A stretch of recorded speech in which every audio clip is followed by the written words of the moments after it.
السلام عليكم ورحمة الله وبركاته. كل وعنا ونحسن لك استاذ توتان ومركل أي برنامجنا عافماتك موضوعنا أي واحد كسر سوي هي طبعا علامات ومركل لغو قرن أيه إنه قفك وقوة الله يقانو كل يحنونك بس أنت إنك هذا طبعا قلب وعن شاء هاي إن يسلق قرنه وهو يهوى الله يقانو كل يحنونك مركل لغا هذا كل يحنونك أنت بلوح وكل كليها حصاعة مركل لغا هذا يعد رد كليها كل وكون مركل عضو فربضا tusaalahaan oo kala dalka Mareykanka oo dadkiisu aad u badan yihiin sanadkii waxa la sheegay inay ku dhacaan in ka badan 300 milyan oo qof dadkaas oo inta badan ka cawda cudurrada kaliyaha ku dhaca sidoo kale marka laga hadlayo cudurrada kaliyaha ku dhaca waxa qofka uu helin kara cudurro marka muujinaya in qofku uu qabo kaliya xanuun kuwaas marka laga arki karo qofka marka jirkiisa sidaas oo tahay waxa dhacda in mar dambe dadku ay ogaadaan inay qabaan kaliya xanuun taas oo marka ay u dhowdahay kaliya inay marka ay shaqadii ay joojiyaan taasna waa ta ku dhacda in badan inay maqalo dad badan oo ka cabanaya inaanay keliyahooda aanay sidii sax ahayd ama sidii loogu talagalay aanay u shaqaynaynin waayidii ugu dambeysana dadka Soomaalidu waxay aad uga cabanayeen ama ku soo badanayay cudurrada kaliya ku dhaca kuwaas oo joojiya ama hawlgab ka dhiga shaqadii marka ay keliyuhu hayeen jirka taasoo mararka qaarkood keenta inay markaa dadku ay u leedaan ama ay u geeriyoodaan haddaba mawduuceena ayaa waxaan kaga hadli doonaa 10 qodob oo markaa mid kamid ah hadduu qofku isku arko ay tahay in markaa uu raadsado daryeel caafimaad si loogu gaaro markaa inaan dhaawac soo gaarin kaliyihiisa kuwaas markaa noloshiisa ku noqon kara caqabad ama markaa halis ku ah markaa qofku noloshiisa guud ahaanba sidoo kale waxa dhacda in markaa qofku ku baraarugo xilli dambe calaamadihii kaliya xanuunka taasoo markaa ay u dhowdahay in markaa ay kaliyaha joojiyaan shaqadii inta badan waxa loo aanaya ama lagu sababeeyaa inay ka dambeeyaan in markaa shaqada kaliyaha joojiyaan waxa loo yaqaan borotiinka waxaad farabado markaa borotiin markaa uu jirka dabada uga baxo markaa kaadida si raaciya hasa ahaatee markay kaliya caafimaad qabaan waxa dabada uga baxa xaddi aad u yar oo borotiin ah kaas markaa ka turjumaya in markaa ay kaliya yihiin kuwa caafimaad qaba laakiin haddii lagu arko xaddi aad u fara badan marka loo eego intii caadiga ahayd ama normalka ahayd ee borotiinka ahayd ay kaadida lagu arkayay taas markaa waxa ka turjumaysaa inuu dhaawac soo gaaray habka safeynta ee markaa kaliyaha waxaana ka mid ah calaamadaha lagu garanayo in markaa qofku qabo kaliya xanuun kuwa soo socda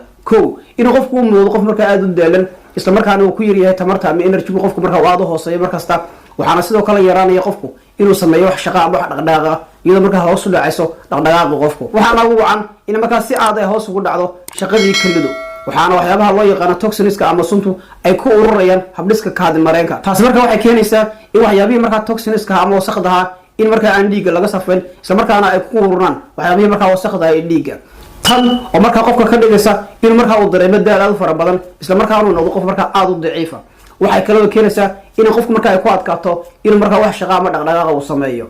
waxyaabaha kale markaa uu sabir karo waxa kamid ah kaliya xanuunka waxa loo yaqaan anemia ama dhiig la'aanta taas markaa keenaysa in qofku noqdo qof markaa awood daran isla markaana u muuqda qof had iyo jeer daalan ama markaa aan waxba qabsan karin waxa kale oo kamid ah calaamadaha markaa in lagu garto in qofku kaliya xanuun leeyahay in markaa qofku ay ku yaraato hurdadii waxyaabaha keenay markaa in hurdadu ku yaraato waxa kamid ah in toxinski ama waxyaabihii markaa sunta ah markaa jirka laga saarayay aan markaa si sax looga saarin maadaama markaa aan kaliya si sax u shaqaynaynin ama markaa aan u safaynin waxyaabihii markaa ku jiray kaadida ee loo baahnaa in markaa kaadida lagu saaro ee ahaa sunta iyo waxyaabaha la midka ah markaa jirka dib ugu noqdaan waxay keenaysaa inay adkaato markaa inuu qofku uu si wacan u seexdo waxyaabaha kale la xuso waxa kamid ah cayilka ama buurnida xad dhaafka waxa kale kamid ah waxyaabaha qofka markaa hurdada ku dhibaateeya cudurrada kaliyaha ee markaa waqtiga dheer qaatay markaa qofku ka cabanayo waxa kale oo kamid ah waxa loo yaqaan in markaa qofku hurdo uu naqasku ku dhago gaar ahaan xilliyada habeenkii oo kale waxaana kamid ah sida naqaan waxa loo yaqaan khurada oo kale calaamadaas markaa guud ahaan waa kuwa muujinaya in qofku la nool yahay ama markaa uu hayo waxa loo yaqaan cudurrada kaliyaha ee markaa muddada dheer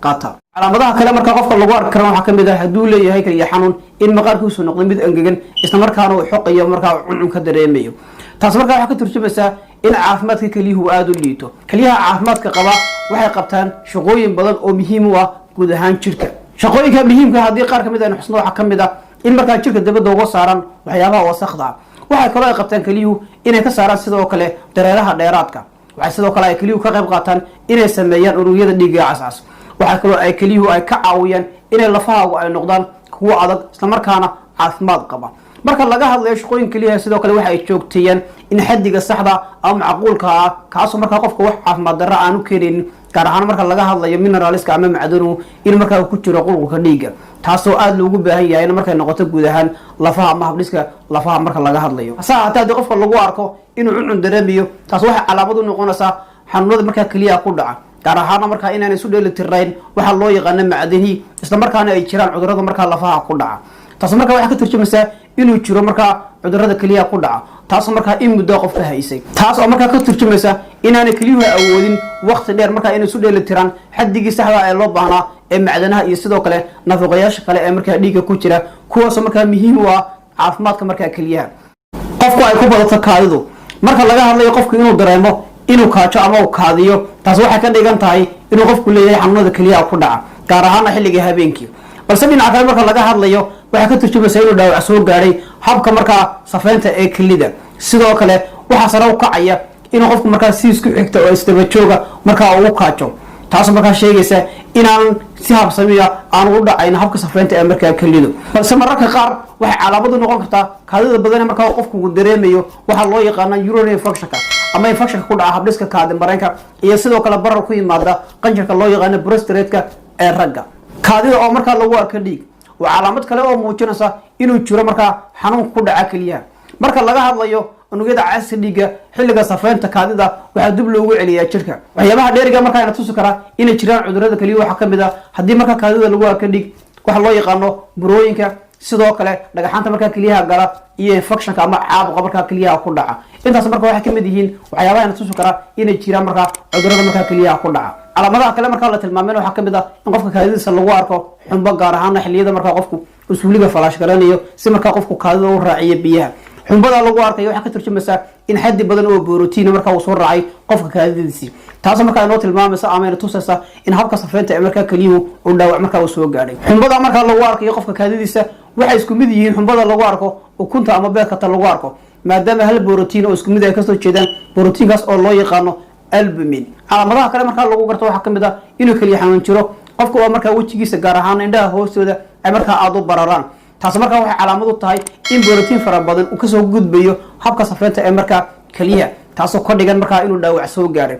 bararkaa lagu arkayo indhaha hoostooda waxay ka dhigan tahay xaqiiqdii in markaa keliyaha uu ka baxsanayo xaddi fara badan oo borotiina taasoo markaa caadi ahaan haddii markaa ay keliyuhu caafimaad qabi lahaayeen dib jirka loogu celin lahaa waxaa kaloo kamid ah calaamadaha la xusay in markaa qofka qaybta hoose ee lugtu lagu arko barar marka laga hadlayo bararka qofka lagu arkayo waxaa inta badan sababa shaqada markaa keliyaha markaa hoos u dhacday taasoo markaa keenaysa in waxa loo yaqaano sodiumtu ay markaa keliyaha ay dub ugu noqoto taasoo markaa keenaysa bararka markaa lagu arkayo qaybta hoose cagta ama canqowga tusaale ahaan oo kale si kastaba marka laga hadlayo bararka lagu arkayo qaybta hoose lugta waxaa sidoo kale dhici karta in ay sabab u yihiin cudurrada ku dhaca wadnaha iyo sidoo kale cudurrada ku dhaca beerka calaamadaha kale markaa la tilmaamayna waxaa kamid ah ee lagu garto cudurrada keliyaha ku dhaca qofka abateedka ama cuno qaadashadu markaa aada u hooseyso tani waxaa laleeyahay waa calaamad good oo lagu arko markaa haddii shaqada keliyuhu aada u hooseyso waxyaabihii suntahaa ee jirka laga saari lahaa ayaa jirka dib ugu noqda taasina marka waxay keenaysaa in markaa qofka uu ku yaraado abateedkii ama cuno qaadashadii murqa xanuun marka laga hadlayo shaqada keliyaha waxaa kamid ah inay isu dheeli tirto waxyaabaha kala duwan ee markaa ku jira qulqulka dhiiga hase ahaatee waxyaabahaas waxaa kamid ah oo si gaara loo xusay kuwa loo yaqaano electrolytka oo ay kamid yihiin calciumka iyo phosphoruska oo muhiim u ah markaa shaqada murqaha kuwaas markaa haddii hoos u dhacaan wuxuu qofku uu dareemaya murqa xanuun aada u daran taas markaa ka turjumaysa in markaa shaqadii keliyuhu ay aada u hooseyso intaas ayaan kusoo gabagabeynaya barnaamijkeeni tan iyo kula dambe haddii rabeedmo oo ku mahadsantii daawashadeena nabadgelyo.